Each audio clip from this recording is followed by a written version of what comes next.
Assalamualaikum warahmatullahi wabarakatuh. Perkenalkan, saya Nok Ayuni, saya dari kelas Biologi 2C dengan NIM 20081060669. Di sini saya akan menjelaskan secara singkat materi tentang sejarah Pancasila dari era prakemerdekaan sampai dengan 18 Agustus 1945.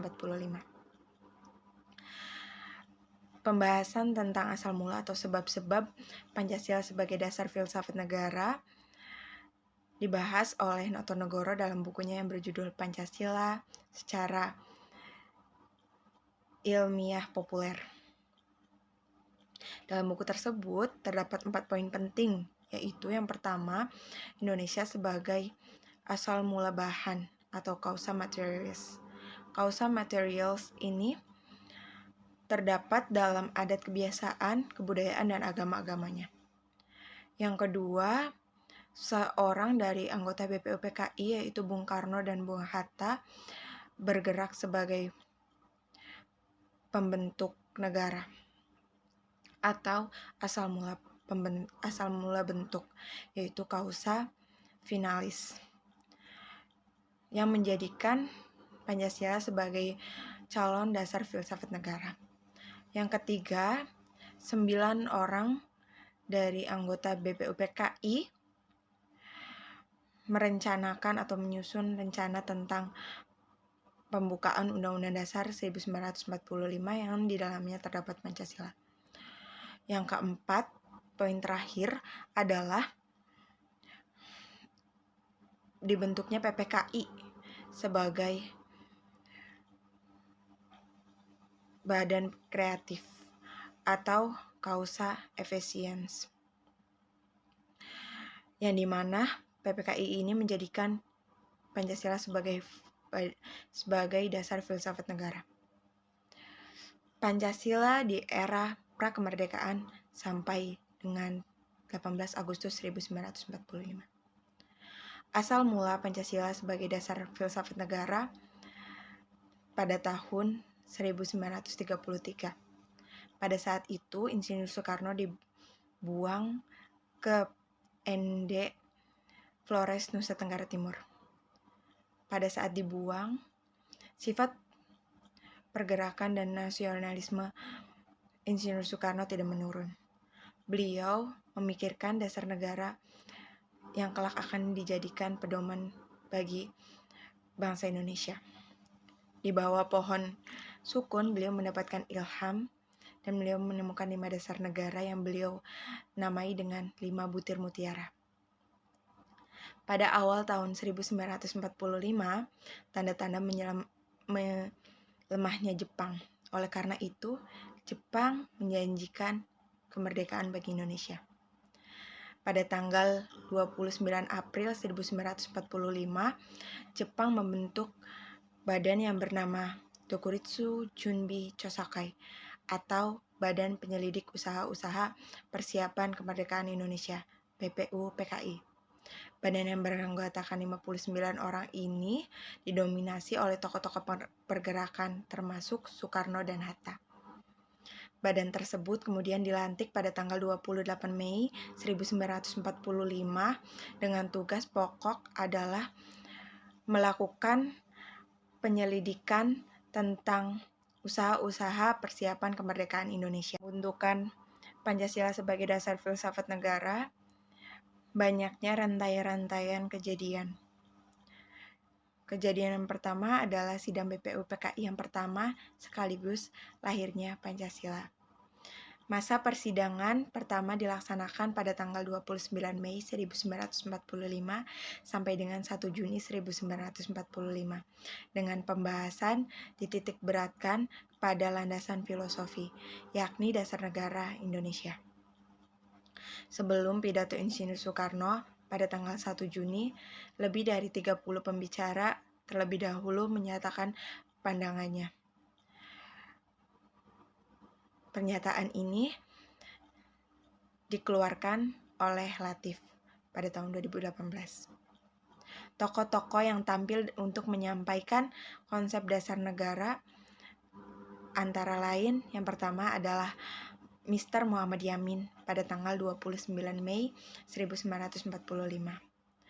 Dalam pidatonya, beliau mengemukakan 5 dasar, yaitu yang pertama peri kebangsaan, yang kedua peri kemanusiaan, yang ketiga peri ketuhanan, yang keempat peri kerakyatan, dan yang kelima peri kesejahteraan. Pada sidang kedua, tanggal 29 Mei 1945, pada tanggal 30 Mei 1945, tokoh yang tampil adalah Ki Bagus Hadikusumo dan Kiai Haji Wahid Hasyim. Dua orang tersebut adalah pemuka agama atau tokoh muslim. Mereka mengajukan agar yang menjadi dasar negara adalah ajaran Islam. Akan tetapi mereka tidak menyampaikan suatu rumusan sebagai tindak lanjutnya. Yang kedua ada Profesor Mr. Supomo pada tanggal 31 Mei 1945. Beliau mengemukakan 5 dasar negara Indonesia, yaitu yang pertama ada persatuan, yang kedua ada kekeluargaan, yang ketiga ada keseimbangan lahir dan batin, yang keempat ada musyawarah, dan yang kelima ada keadilan rakyat. Dan tokoh selanjutnya adalah Insinyur Soekarno pada tanggal 1 Juni 1945. Beliau mengusulkan dasar negara yang berisikan sila-sila sebagai berikut. Yang pertama, kebangsaan, nasionalisme. Yang kedua, perikemanusiaan, internasionalisme. Yang ketiga, mufakat, demokrati. Yang keempat, keadilan sosial. Dan yang kelima, ketuhanan yang Maha Esa. Sidang pertama ini, para tokoh telah berpendapat. Namun tidak ada yang dapat menjawab pertanyaan dari Ketua BPUPKI, Dr. Rajiman Weddiodiningrat. Beliau bertanya, jika Indonesia merdeka, atas dasar negara apa negara ini didirikan? Baru setelah pada tanggal 1 Juni 1945,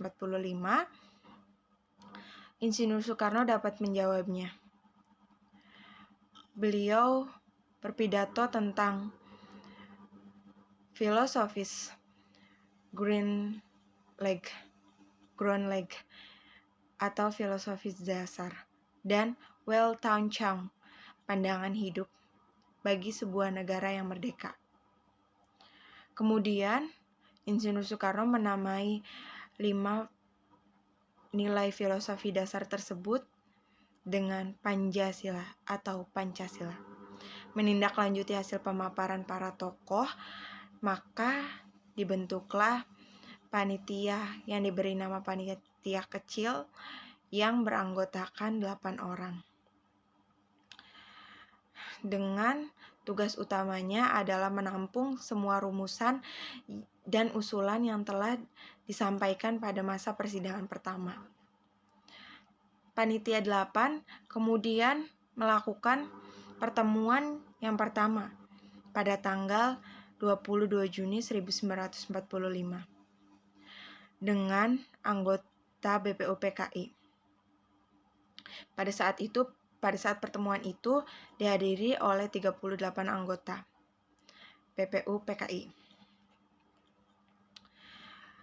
Hasil dari rapat gabungan tersebut dibentuklah panitia 9 yang diketuai oleh Insinyur Soekarno.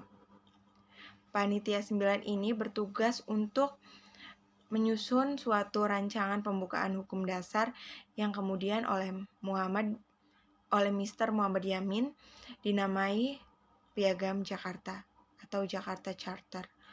Adapun menurut Sukiman dinamai Gentleman Agreement atau Perjanjian Luhur. Perumusan dasar negara yang terdiri atas 5 macam atau 5 sila, yaitu yang pertama ketuhanan, dengan kewajiban menjalankan syariat Islam bagi pemeluknya. Yang kedua, kemanusiaan yang adil dan beradab. Yang ketiga, persatuan Indonesia. Yang keempat, kerakyatan yang dipimpin oleh hikmat kebijaksanaan dalam permusyawaratan perwakilan. Dan yang terakhir, yang kelima adalah keadilan sosial bagi seluruh rakyat Indonesia. Kejadian yang kedua adalah sidang BPUPKI yang kedua sekaligus pembahasan Undang-Undang Dasar 1945. Proses perumusan dan pengesahan Pancasila tidak dapat dipisahkan dengan proses perumusan dan pengesahan Undang-Undang Dasar 1945. Pembukaan Undang-Undang Dasar 1945 dan Pancasila merupakan satu kesatuan yang fundamental. Oleh karena itu, keduanya memiliki hubungan asasi. Persidangan kedua berlangsung pada tanggal 10 Juli 1945 sampai dengan 16 Juli 1945 dengan inti pembahasan Undang-Undang Dasar Negara Indonesia. Pada sidang ini memutuskan hal-hal sebagai berikut. Yang pertama, pernyataan Indonesia Merdeka. Yang kedua, pembukaan Undang-Undang Dasar 1945 yang disepakati dari Piagam Jakarta. Dan yang ketiga adalah Undang-Undang Dasar, batang tubuhnya. Rentetan kejadian yang ketiga adalah PPKI dan Proklamasi Kemerdekaan. Perubahan politik terjadi karena takluknya Jepang oleh Sekutu yang ditandai dengan jatuhnya bom atom pada kota Hiroshima pada tanggal 6 Agustus 1945 dan Nagasaki pada tanggal 9 Agustus 1945. Bertepatan pada tanggal 9 Agustus 1945, PPU-PKI dibubarkan oleh Jepang. Dan pada tanggal yang sama, dibentuklah kepanitiaan yang diberi nama Panitia Persiapan Kemerdekaan Indonesia, PPKI, atau Dokuritsu Junbi Inkai, yang diketuai oleh Insinyur Soekarno. Jepang akhirnya menyerah tanpa syarat kepada Sekutu pada tanggal 14 Agustus 1945. Konsekuensi tersebut adalah menjadikan daerah bekas jajahan Jepang beralih kepada kekuasaan Sekutu. Kekosongan kekuasaan pada saat peralihan kekuasaan tidak disia-siakan oleh para tokoh nasional. Para tokoh muda mengamankan Insinyur Soekarno dan Muhammad Hatta ke Rengas Dengklok, Karawang pada tanggal 16 Agustus 1945 pada pukul 3.00 waktu Indonesia Barat. Lalu kemudian terjadi kesepakatan antara golongan tua yang diwakili oleh Insinyur Soekarno dan Muhammad Hatta beserta Ahmad Subarjo dengan golongan muda tentang kapan proklamasi akan dilaksanakan. Penyusunan teks proklamasi dilakukan oleh Insinyur Soekarno, Muhammad Hatta, Ahmad Subarjo, dan disaksikan oleh Soekarni, Diah, Sudiro, dan Sayuti Melik, hingga mendapatkan kesepakatan puncak perjuangan bangsa Indonesia pada tanggal 17 Agustus 1945. Pada hari Jumat, pukul 10.00 waktu Indonesia Barat, dideklarasikannya proklamasi kemerdekaan di Jalan Pegangsaan Timur nomor 56 Jakarta. Rentetan kejadian yang keempat adalah sidang PPKI.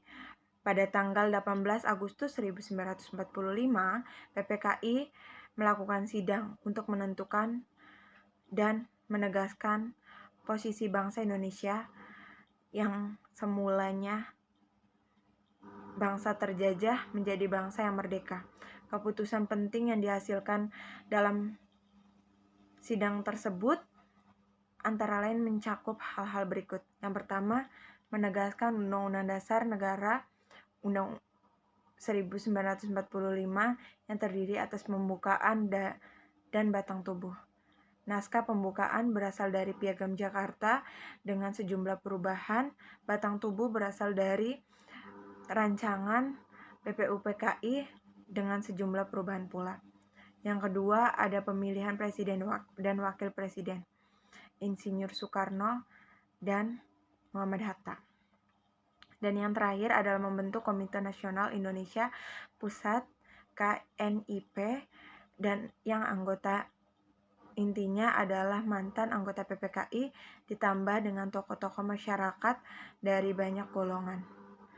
Menurut Wulandari 2016. Baik, Cukup sekian presentasi dari saya. Kurang lebihnya saya mohon maaf. Wassalamualaikum warahmatullahi wabarakatuh.